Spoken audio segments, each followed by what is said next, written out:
What's up, guys? Mainly Hockey Cards here, and today talking about how I turned this boring looking lot of hockey cards into an absolute gold mine.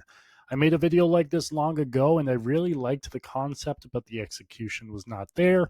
This video is intended to show how I find a deal and look at the small details, all of which can potentially aid you in the future. Let me know down below, what's the best deal you've ever gotten? Anyways, I am always searching for deals and lots on eBay, and this popped up in my search. It's got a generic title with a Keith Yandel RPA on top of the stack. It's also a newer seller with just 2 feedback. I believe that most people will look at this boring lot and dismiss it entirely, especially at a steeper price point of $170 plus $20 shipping for roughly 195 USD with tax. But I like digging for gold. Sometimes these lots give much more than they lead on, and I think that's a really important lesson for all collectors and or flippers. Don't judge a lot just by your first glance if you're looking for a deal. Upon first glance for me, as mentioned, there is a Keith Yandel RPA and an in-person signed card. Just judging by these two right away, I'm feeling that this is a collector and not a flipper, and someone that just wants to move on from their cards and make a few extra dollars. Plus, most everything has penny sleeves, so there is at least a base level of protection on these cards.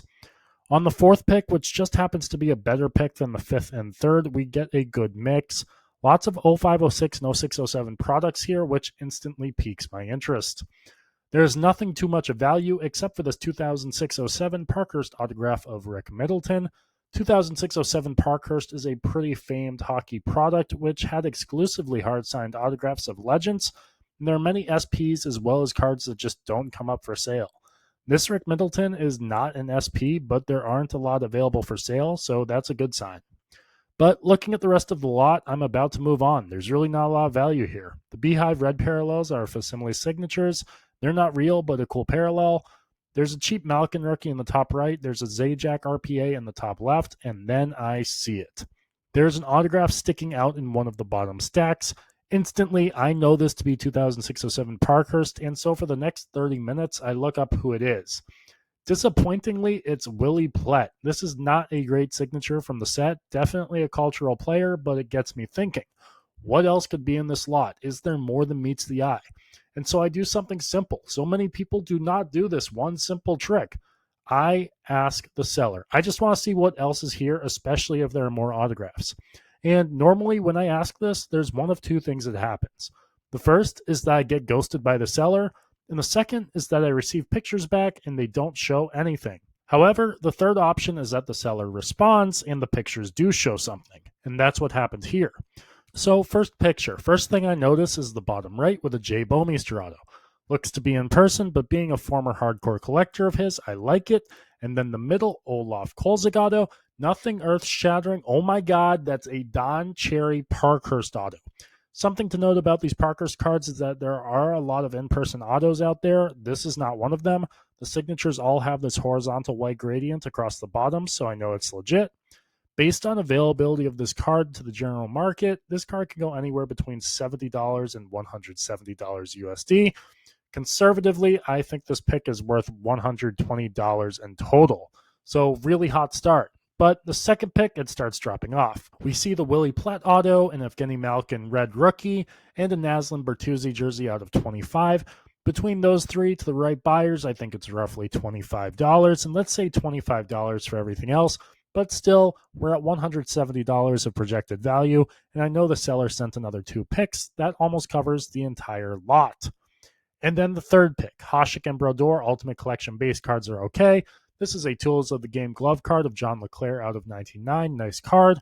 The Sergei Gonchar auto, you don't see a lot of his autos. Evgeny Malkin Beehive rookie next to an Eddie Shack Parkhurst auto. The last sale on that Shack is $29. LeClaire jersey stick from SPX is a nice pull. Vlasic rookie game dated moments and a Crosby MVP rookie. A Kopitar rookie game dated moments, a Crosby game dated moments, and 2 all-world short prints of Ovechkin and Crosby. With everything else in this picture, I think this is roughly $120 on a conservative estimate. We're now at $290 on a $170 lot. Normally, this is closer to where I want to be when picking up a lot. I still want a little more meat left on the bone, but we're getting close to a point where I definitely want to buy it. Let's take $38 for selling fees, and I'm making $82. It's not a lot, but it beats the stock market. This is about a 48% profit margin. But we still have one pick to go. This is where the lot goes up another level. Alan Stanley Parkhurst Auto, last sale, $25.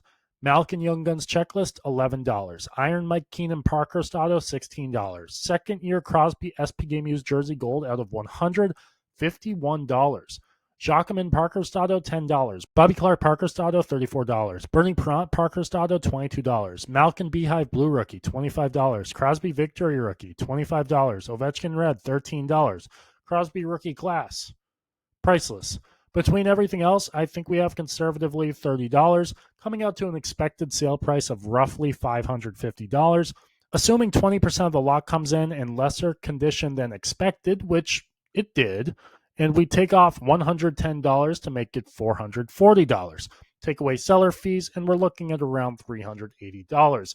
I offered $145 on the lot to see if I could squeeze a little more value in. He accepted it, and with taxes and shipping, the lot cost a total of $175.93. With an expected profit of roughly $200, I'm expecting to make about a 115% profit. It's important to note that not every lot is going to be a gold mine. In fact, most lots aren't. But if you're willing to put in the work, notice the little details, and do the math, you'll find lots like these in no time. If you enjoyed the video, leave a like and consider subscribing. Peace.